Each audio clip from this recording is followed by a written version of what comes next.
Taluk NSS യൂണിറ്റിന്റെ നേതൃത്വത്തിൽ ഗുരുപൂർണിമ ദിനം ആചരിച്ചു.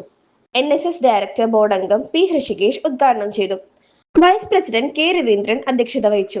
തിരുവനന്തപുരം ഗവൺമെന്റ് സംസ്കൃത college retired principal doctor K. Unnikrishnan, taluk union secretary S. Sreekumar, K. Harinarayanan എന്നിവർ പ്രസംഗിച്ചു.